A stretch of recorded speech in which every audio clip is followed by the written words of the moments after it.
Maka surga dan neraka itu tidak mewujudkan tempat. Hanya di dalam perasaan. Apa artinya di dalam perasaan itu? Tempatnya ada di perasaan, penandanging rasa. Susah dan senang itu tadi. Susah dan senang di dalam dirinya. Maka dari itu, maka kita tentang surga. Surga jannah. Jannah. Di situ ada jina, juna, dan jannah. Itu kan goib. Ya. Bil ghaibi wa yuqimuna shalah. Kalau memang sholah percaya kalau goib. Ya. Kalau nggak percaya gak usah sholat. Jannah atau neraka itu bisa ketahuan kalau sudah terjadi alam yang dilakukan sudah pindah alam. Pindah kesempatan, pindah waktu. Pindah waktunya. Dalam arti kematian ditompo jangan lewat letterlik atau jangan lewat objektif. Tapi simbolisnya di bawah. Waktunya sudah mati, sananya sudah mati, yuk pikirannya pun sudah mati, molo akhirat. Akhir kintek rat jagat entek dunia jagat sing kok lakoni waktu itu lho.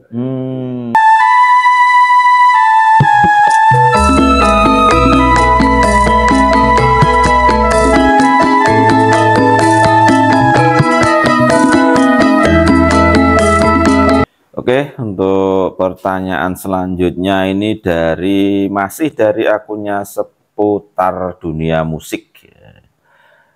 Pembahasan soal Tuhan melalui agama sama dengan omong kosong. Tuhan tidak sesempit dalam agama. Manusia tidak minta dilahirkan. Lantas kenapa ketika mati harus diancam dengan surga dan neraka? Apakah itu adil? Sedangkan orang yang melakukan kejahatan di dunia saja dihukum di penjara. Mohon penjelasannya.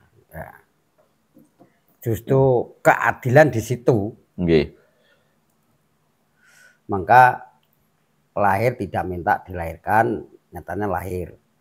Lalu diancam surga dan neraka. Ketika mati. Nah, iya. Karena dituntut oleh amal perbuatannya sendiri. Sebenarnya surga dan neraka itu kan perbuatannya sendiri toh ya. Bukannya ancaman. Allah itu hanya mempersiapkan. Punya pilihan kita. Jadi sudah saya sampaikan bahkan dunia ini sebenarnya Tuhan itu tidak ikut serta. Tidak ada hubungan tapi hanya ada kesinambungan karena semuanya sebelum lahir sudah diberikan pada kita kodrat dan irodah kita. Nah, maka kodrat itu kuasa, irodah kehendak atau rencana, ilmu pengertian, kayat kehidupan itu kan sudah diberikan pada kita. Nah, tinggal diberi kekuasaan Allah hidup di dunia itu digunakan untuk apa? Direncanakan untuk apa? Nah, maka dari itu ada kata-kata faqim wajhakala dini kanifam fitra saelaha. Kata-kata itu hadapkanlah wajahmu pada agama. Apabila kamu ingin perubahan. Karena fitrah itu kembali pada fitrah sendiri. Jadi Allah tidak akan merubah nasib seseorang. Kalau seseorang ini tadi tidak mau merubah nasibnya sendiri. Karena apa? Perubahan ini menguntungkan dan merugikan kita sendiri. Fitrah kembali pada fitrah sendiri. Jadi perubahan itu akan menguntungkan dan merugikan kita sendiri. Semua dari perbuatan kita sendiri. Nah, berarti di dunia ini adalah hukumnya itu adalah dikatakanlah hukumnya hukum karma. Hukum karma itu sebab dan akibat yang telah dilakukan. Apabila dia berbuat yang negatif maka ancamannya neraka. Sing ancam sopo. Kan ya hasil mizan, timbangannya kita sendiri. Tandurannya dewi. Tandurannya dewi. Apabila kita perbuatan yang positif maka akan masuk surga. Itu kan yang bisa menimbang kita antara negatif dan positif itu berat yang mana? Kalau berat yang positif berarti kan kita untung. Apabila berat yang negatif berarti kan kita rugi. Darahnya yang untung dan rugi wong yo kita iki gak modal sih. Untung dan ruginya dari mana? Untung dan ruginya kehidupan kita sendiri lah itu. Jadi apa? Pertukaran. Dari pertukaran. Maka dari itu kalau kata-kata ancaman-ancaman itu kan semua itu kan dari penyampaian agama toh ya. Kalau nggak seperti itu gimana cara menjelaskan? Yeah. Maka dari itu surga dan neraka itu bukan diancamkan, tapi hanya diperuntukkan. Ya, seandainya kamu bikin sesuatu olah yang negatif, ya kamu sendiri yang memiliki. Sing ngunduh ya kowe dhewe. Sing ngunduh kowe dhewe. Yang positif itu yang ngunduh kamu sendiri. Maka surga dan neraka itu kalau nggak dibeli kita nggak punya gitu kan. Dibeli itu dibeli dengan perbuatan toh ya. Maka dari itu yang ngancam siapa? Nggak ada orang yang ngancam. Justru Allah tuh memberi dengan lilahnya, memberi lapangan. Dalam arti apa? Berarti memberi jalan kisapan. Hidup yang keberapa kalinya ini bisa ngisap nggak dirimu. Kalau nggak kamu hisap yo nanti dihisap oleh kahanan, oleh keadaan. Misalnya kita ini dikisap sendiri, belajar mengempet, belajar kita mengendalikan hawa dan nafsu. Maka di dunia ini seandainya kita tidak bisa ngempet nanti melanggar undang-undang dasar akhirnya dipenjarakan. Itu kan hasil perbuatan sendiri toh yo. Maka dikisap dulu. Lah kalau kita melalui harus dikisap dulu dengan polisi lah, itu kan ya simbolis dengan malaikat toh yo. Maka dari itu maka adanya setan, adanya malaikat, adanya maling, adanya polisi ya gitu kan. Maka benar dan salah itu tergantung, bukannya Tuhan tuh ngancam, lilahnya. Dengan lilahnya, dengan sendirinya. Seandainya Gus Sukron tuh haus, padahal ada air, akibatnya kalau nggak minum gimana? Kehausan kan, itu bagikan neraka. Padahal surga ada kan. Kalau kamu usaha, kamu minum, mungkin kan kita tidak haus, merasakan nyaman. Nah itu kan tergantung perbuatanmu sendiri. Usaha kita sendiri. Terus gini Mbah, ketika kita bicara tentang di awal waktu kita dilahirkan ke dunia yang pertama kali, kita kan tidak meminta waktu itu. Terus tujuan Allah menaruh kita di dunia itu sebenarnya untuk apa, Mbah? Ya proses kisapan inilah. Proses untuk kisapan. Maka dari itu gunanya mah kita kerja. Kan enak tidur kan. Kenapa kita berjaga?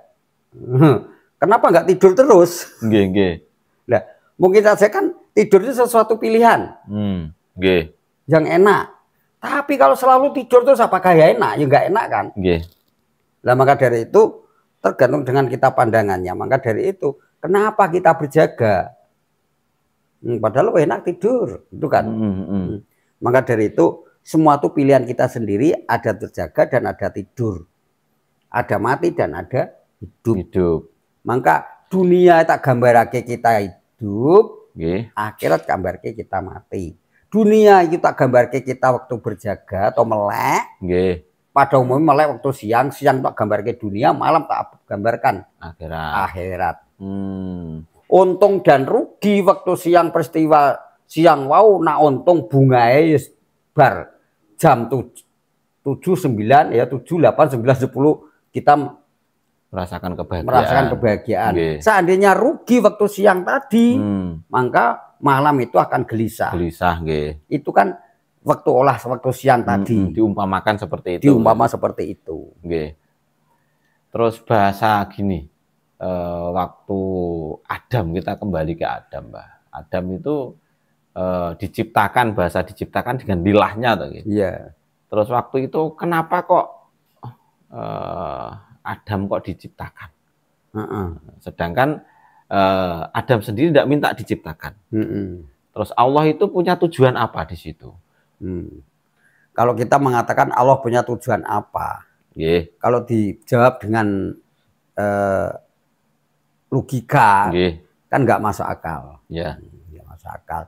Maka Allah tuh menciptakan segala sesuatu dengan lilahnya, dengan sendirinya. Maka dari itu kita tidak punya bakasan. Mungkin akal dari manusia itu ada yang mengatakan bahkan Adam dibuang di dunia mergo kesalahan, makan woh kuldi. Tapi ada juga Adam diciptakan oleh Allah di dunia itu pengangkatan derajat dunia apa? Untuk menjadi khalifah. Melestarikan dunia. Melestarikan dunia ini. Maka dari itu ya tergantung pandangannya sih. Nggih. Ketika sudah lari ke sana itu hak prerogatif, Bang. Ya. Itu hak pribadine lillah. Ya, iya. Larinya ke lillah lagi. Dalam arti itu jangan kita pembahasan tentang lillah itu tadi kan tidak terdorong bahkan tidak tertarik. Kalau Allah itu menciptakan, kalau kita bahas bahwa Allah itu punya otak. Oke, ketika kita bicara jenengan tadi tentang menciptakan, berarti kadang-kadang mengatakan bahwasanya kita itu tidak minta dilahirkan, ini dalam tanda kutip ya. Kita tidak minta dilahirkan, tetapi kenapa kita diancam dengan surga dan neraka? Apakah itu adil? Itu seolah-olah kita mau mengatur Gusti Allah, Mbak. Nah, iya. Nah, kadang-kadang adil itu sendiri kan bagi manusia itu tadi yang sekiranya menguntungkan. Ya nggak menguntungkan, dia mengatakan nggak adil. Dianggap nggak adil. Nggak adil. Ya seperti saya kan selalu menyampaikan waktu itu saya belajar zuhud, belajar uzlah, saya tidur di bawah ringin, di sendang tuh ada ringin. Waktu saya tiduran bukan tidur ya, untuk berjaga bantalan batu itu dilihat ke atas.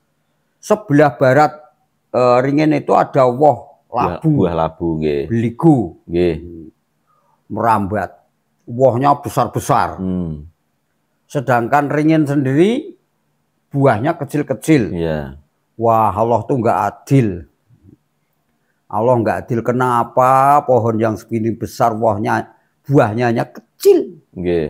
Kenapa pohon labu itu dia manggul badannya sendiri ya kawan merambat pada pohon lain. Kenapa buahnya dibikin besar-besar? Allah nggak adil. Nah begitu ada burung terbang itu mencari buah ringin yang matang-matang itu, dia tuh notol atau nyucuk. Yang ditotol itu, yang dicucuk, yang dibacok itu lepas, menjatuhi mata saya. Waduh, Tuhan Maha Adil, Tuhan Maha Adil. Saya menyampaikan Tuhan Maha Adil karena ada keuntungan bagi saya. Seandainya buah ringin sak labu menjatuhi mata saya, ya kotek mata saya. Bukan kotek lagi, Mbak. Nah, itu sak wong-wongnya melu kotek itu. Saya baru bisa mengatakan Tuhan adil merga apa menjatuhi di mata saya itu pohon yang begitu besar buahnya kecil. Ya, seandainya buahnya sama dengan labu tadi lah. Jenengan sudah tidak bisa bilang adil. Tidak bisa bilang adil. Karena masih ada keuntungan. Oh, itu sudah manusiawi. Sudah manusiawi. Berarti apa ya? Ketika kita bicara tentang maha adil Allah, maha kuasane Allah, dengan hanya sebatas akal itu tidak akan mampu. Nggak akan mampu. Larinya nanti juga ingin mengatur Allah malah. Ya, Gusti Allah mau diatur. Oke. Kita kembali ke Mbah, ada teringat sedikit ya. Kita itu kan bagian dari yang ibaratnya direinkarnasi lah bahasanya secara umum mengatakan. Tapi kenapa kok banyak orang yang tidak ingat tentang zaman sebelum dulu lahir? Ya memang. Yang untuk ingat bagaimana? Karena memori sudah rusak. Bagaimana dia menangkap? Karena memori sudah rusak. Beda dengan pesawat terbang. Karena di situ ada kotak hitam. Kita kotak hitamnya nggak ada. Malah di belakang tuh di tulang ekor. Oh iya. Karena memorinya udah rusak. Tapi apakah kita bisa, Mbah? Misalnya kita mau menjelajah. Sak durungnya aku ki ndek biyen ki Sukron bin Warsam. Nah, itu binku sapa bisa, Mbah? Ya, itu kalau memang benar-benar mau bisa. Bisa ya tadi sampai bagaimana kita dikir sampai di Nurun Basir itu tadi. Makomnya sampai Nurun Basir gitu. Sampai ke mata malaikat. Mata dewa. Akhirnya tembus pandang tadi. Tembus pandang. Masa agama lain saja bisa kok. Waktu agama Buddha yang disampaikan oleh Cupetong itu, yang namanya Cupatke kadang dia tuh memorinya reinkarnasi jadi nabi. Jadi seorang panglima Tiang Peng. Ya, saya panglima Tiang Peng. Dia tahu kita umat Islam kok masa nggak bisa seperti itu gitu. Padahal kita lebih sempurna daripada agama yang lain. Bisa berarti nggih, Mbah. Bisa kalau kita mau. Ya kuwi, Pak. Sing kita mau lho, Pak, sing. Tapi dia nggak mau sih. Nggak mau. Oke, kita lanjut pertanyaan selanjutnya. Ini dari akunnya @arijuwono. Maaf, kalau surga dan neraka tidak ada, lalu apa arti sebuah ibadah? Sampai orang bela-belain agama, sedangkan Tuhan sendiri tidak dalam agama. Ngapain dibela? Ini ada pertanyaan seperti itu, Mbah. Ini dia menyimpulkan kalau surga dan neraka tidak ada, lalu apa artinya sebuah ibadah? Mungkin ini melihat podcastan yang lalu-lalu, cuman belum komplit ya, Mbah. Padahal jenengan sudah menjelaskan bahwa surga dan neraka itu hak adanya. Barang siapa tidak mengakui adanya surga dan neraka, orang munafik. Bukan orang munafik ya, orang kafir. Karena surga dan neraka itu hak adanya. Kalau umat Islam nggak percaya adanya surga dan neraka, berarti orang itu adalah kafir. Sesat. Lepas pandangannya. Surga dan neraka itu ada. Karena ibadah itu untuk meraih dengan yang namanya surga. Iya kan? Itu saya jelaskan tadi. Yang sifatnya penasaran itu adalah neraka atau setan. Yang namanya penasaran tuh, alam penasaran tempatnya setan. Berarti orang yang suka dalam penasaran berarti setan, nah gitu saja kan. Ya setan tidak hak masuk surga, tapi hak masuk neraka. Sekarang orang penjudi, orang pemabuk misalnya ya, orang itu tidak maksiat, itu kehidupannya penasaran apa tenang? Penasaran kan. Nah itulah yang namanya neraka, hasil dari perbuatan sendiri. Berarti kata ditempatkan di surga atau ditempatkan di neraka itu bukan berbentuk tempat, Mbah. Nah, maka surga dan neraka itu tidak mewujudkan tempat. Hanya di dalam perasaan. Apa artinya di dalam perasaan itu? Tempatnya ada di perasaan penandanging rasa. Susah dan senang itu tadi. Susah dan senang di dalam dirinya. Dan sekarang kesyukuran itu memang kalau kita sudah ibadah 5 waktu, sudah sedekah, do infak, do iman, bahkan di situ saudaranya banyak, bahkan bagus-bagus dengan aturan agama. Terus akhirnya punya adik, punya kakak, yang lainnya juga semuanya itu pada tawaduk semua. Itu kira-kira bahagia enggak? Bahagia kan? Itu kan surga kan? Surga, ya. Tapi apa mewujudkan bisa dipandang orang? Oh, enggak bisa. Enggak bisa. Maka dengan sanepane, wong sing nang neraka ora iso nyawang wong sing ning swarga. Ning sing swarga iso nyawang wong sing neraka. Contoh, wong main slot, bangkrut, kuwi nang neraka ora? Nang neraka. Kamu bisa mandang enggak? Bisa. Tapi wong sing main slot gak bisa mandang surgamu. Enggak bisa. Sekarang udah orang kalangan dadu, minum, mabuk dan sebagainya tidak bisa memandang kedamaianmu. Tapi malah justru kebalikan, kamu itu apa? Enggak punya. Kamu itu apa? Di belakang adanya tadah itu tadah entut. Kan? Malah kadang-kadang orang yang di neraka tidak bisa memandang orang yang di surga. Tapi orang yang di surga bisa memandang orang yang dalam penasaran. Ada pemabuk, pemain, penjudi dan sebagainya itu kita bisa memandang itu alam penasaran. Tapi dia tidak tahu, tidak bisa memandang kita. Apabila kita beritahu malah kita digampar kan. Iya, kalau dia bisa memandang tidak mungkin dia di situ, Mbak. Dia tidak mungkin di situ. Nah, maka dari itu disitulah surga dan neraka terkandung pada penandanging rasa. Nah, sugih dan miskin itu hanya tergantung panarimoning rasa. Terus kadang begini, Mbah, ketika kita sudah beribadah, kita sudah sedekah, kemudian kita sudah melakukan kebaikan. Tapi di sisi lain, ya, kadang kita juga difitnah. Difitnah. Dielek-elek. Nah, itu bagian dari surga atau neraka itu. Nah, kalau kita pandang, itu memang, kalau saya sudah infak, sudah sedekah, sudah ibadah, sudah melakukan perintah agama, dipitnah, kita tuh tetap kita ini bisa di dalam neraka ada salju. Seperti Nabi Yusuf. Waktu dipitnah Siti Yulaikah di penjara 7 tahun. Sudah 7 tahun suruh keluar kan dia tidak mau kan? Wah, ya enggak, saya masih kerasan. Nah, karena apa? Di dalam penuh dengan keasikan. 7 tahun merasa sedilo, merasa sebentar. Oh, berarti ketika sudah apa yang dirasakan Nabi Yusuf itu berarti agama itu sudah mendarah daging. Sudah mendarah daging. Oh, sudah bisa merubah. Ya, karena dia yakin kebenaran akan mencari kebenaran itu sendiri.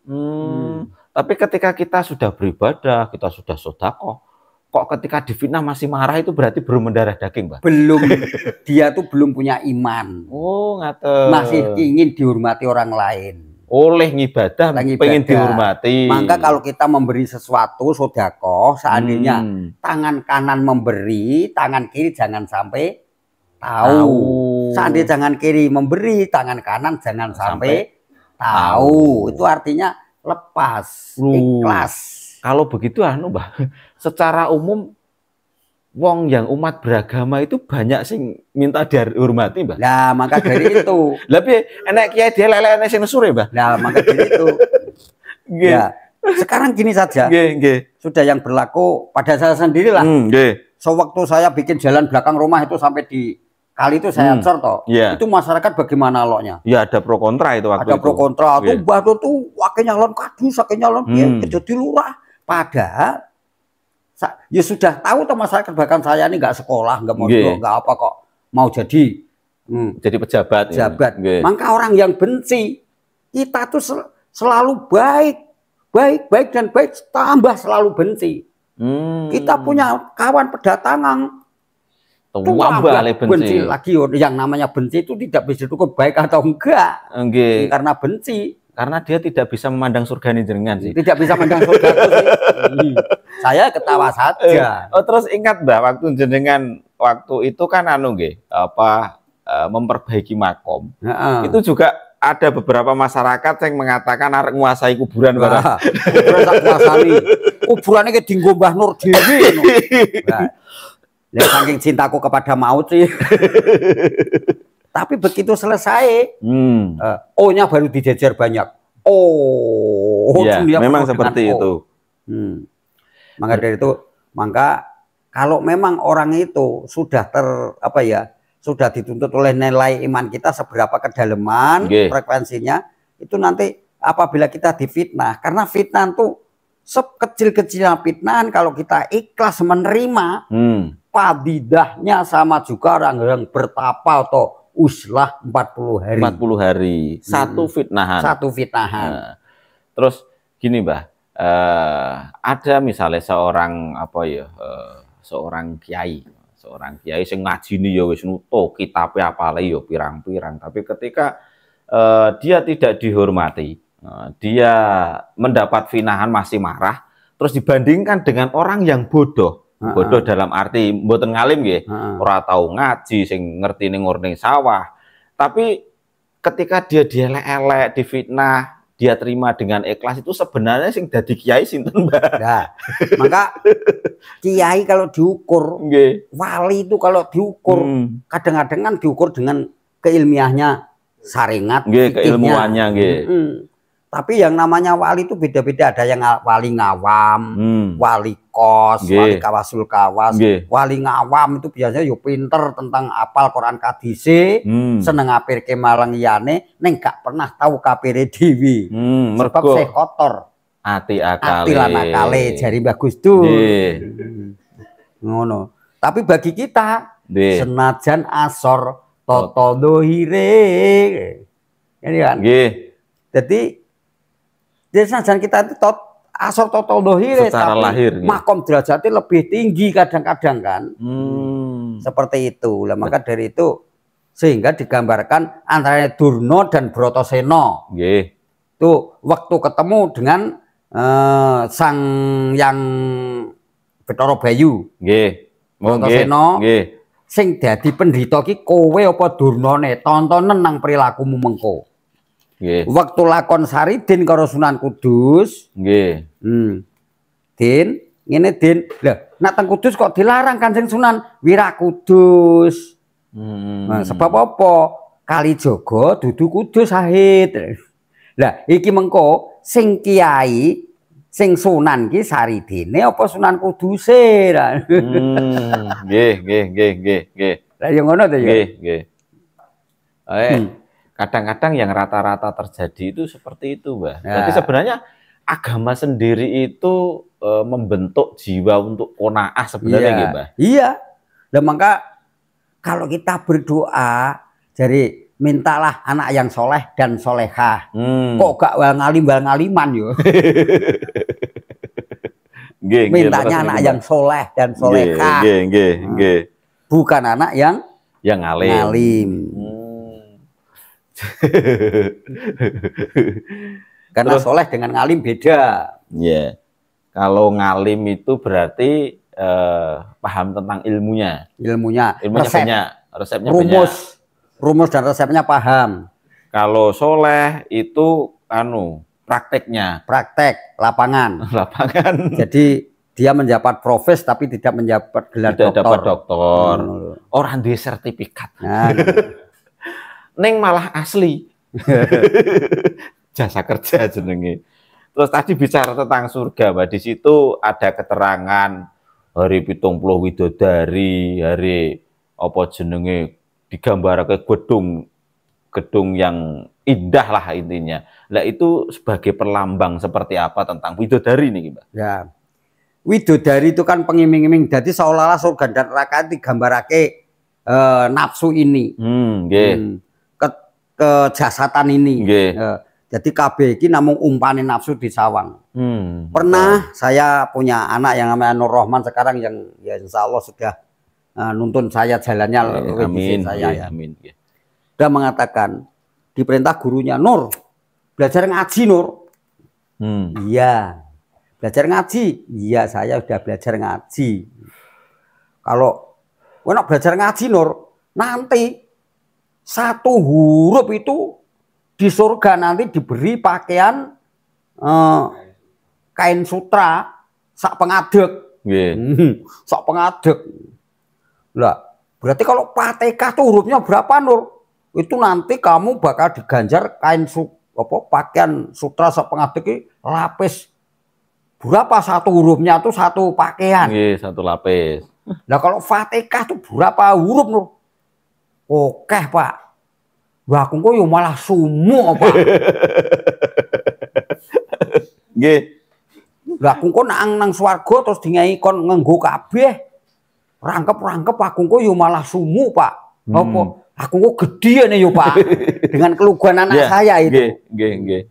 Lah maka sehingga diberi surga seluas langit dan bumi kan andai-andai kan. Ya. Kata andai-andai itu bagaimana? Tidak yang sebenarnya. Tidak sebenarnya. Jadi kok indah kamu tuh wah nggak bisa diukur lah. Seandai-andai. Untuk menggiring sugesti. Ya, pengiming-iming. Dibayangke itu apa 70 widodari iki ya pengiming-iming. Ya, maka Quran tuh 30 juz itu kan ada 6.666 dan sebagainya. Itu di situ sing 1000 perkara yang belum terjadi, yang 1000 yang sudah terjadi, yang 1000 ancaman, yang 1000 pangiming-iming dan sebagainya. Itu kan mewujudkan sesuatu agama aturan untuk pengiming. Tapi itu hak. Adanya tergantung orang itu penangkapannya. Untuk menggiring. Walaupun orang itu debat, kuwi ayo ngene-ngene, padahal hatinya sebenarnya aku kalau bisa ya ingin anak saya yang jadi kiai, pasti itu. Sekarang ada begal, kecu, koruptor, korupsi. Mungkin saja dia ngajari anaknya jadi orang jangan korupsi, jangan koruptor. Maling, Jangan korupsi, jangan koruptor. Seandainya dia tuh punya anak yang tidak korupsi, tidak koruptor, jadi pejabat yang mulus, meski ada kebanggaan toh ya. Iya, pasti. Itu kan surga. Walaupun dia di neraka. Dia tuh di neraka. Tapi memandang anak-anaknya jadi yang bahagia. Enggak ada orang yang ngundang anak jadi kecu, jadi copet. Enggak bakal. Maka bagi saya, seandainya ada maling, ada pencuri, ada korupsi, koruptor, kamu jangan korupsi, jangan koruptor. Karena koruptor itu jelek, enggak bagus nanti di neraka. Walaupun dia melakukan, kita ikuti sah saja. Ya baik gitu. Karena nasihatnya baik. Nasihatnya itu. Yang dilihat nasihatnya bukan perilakunya. Tinggal kita yang memandang. Tinggal kita yang memandang saja. Arahnya kemana? Ora iya ngerti maling maling ngandani apik ra ditampa, ra ngono kuwi. Kleru. Niku ajarane Kang Sopan, Mbak. Itu karena ayat. Nggih. Alam yang bicara. Nggih. Kadang-kadang yang tulisan, ada tulisan yang tidak wujud tulisan tapi bisa dibaca. Ya. Saya pernah nonton ledek. Tayuban baik. Anaknya kecil, cucunya kecil. Nonton. Di depan nonton. Keplok loh, bayi juga keplok. Wah, itu ayat bagi saya. Iya. Bukan mewujudkan tulisan tapi bisa dibaca. Waktu zaman kecil saya belum ada lampu petromak, belum ada apa, adanya lampu tebing. Gak sing joget ki celedit ki nang gambaran bayangan di dinding itu koyok monyet. Dinding koyok monyet. Akhirnya saya nggak suka nayup karena apa? Satu, gambaran itu dikeploi cucu saya, adik-adik anak-anak saya. Dua, nonton gambaran celedit ki koyok monyet. Lah maka saya akhirnya memutuskan, wah nggak baik. Saya nggak pantas. Sudah bisa membaca. Sudah membaca kahanan itu alam yang bicara. Tapi bukan mewujudkan tulisan, tapi bisa dibaca. Berarti itu gelagat semu. Oh, itu berarti melayune ke arum ya, Mbak? Ke arum. Li ayate li kaum yatafakkarun. Ya, itu yang berpikir. Ngono Pak Sopan.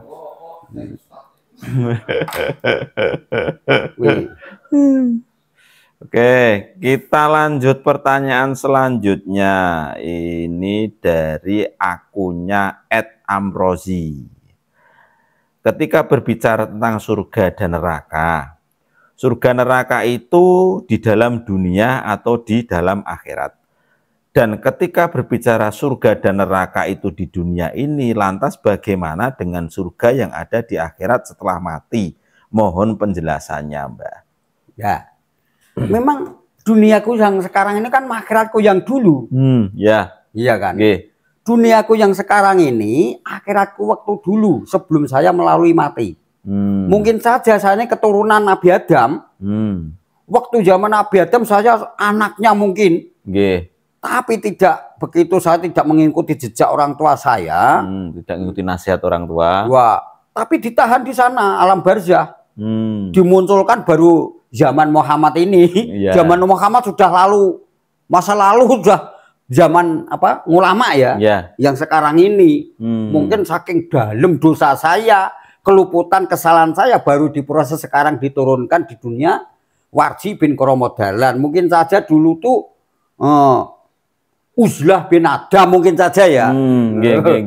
Berarti secara tidak langsung kayak kita bicara tentang dunia dan akhirat itu kepandangan juga gitu. Pandangan ya. Nah, dulunya di alam barzah, alam tahanan itu saya lama banget karena apa? Mungkin saja ya malaikat-malaikat yang di sana suka sama saya jadi dun gesek gitu. Ngon-ngon yang kene se lumsuh ngon. Nah, sekarang baru diturunkan zamannya Nabi itu selalu lama ya. Saja lah. Maka dari itu kita tentang surga. Surga jannah. Jannah. Di situ ada jina, juna, dan jannah. Itu kan goib. Bil ghaibi wa yuqimuna shalah. Kalau memang sholah percaya kalau goib. Kalau nggak percaya nggak usah sholat. Nggak usah takon. Nggak usah tanya. Karena yang namanya jannah itu juga goib.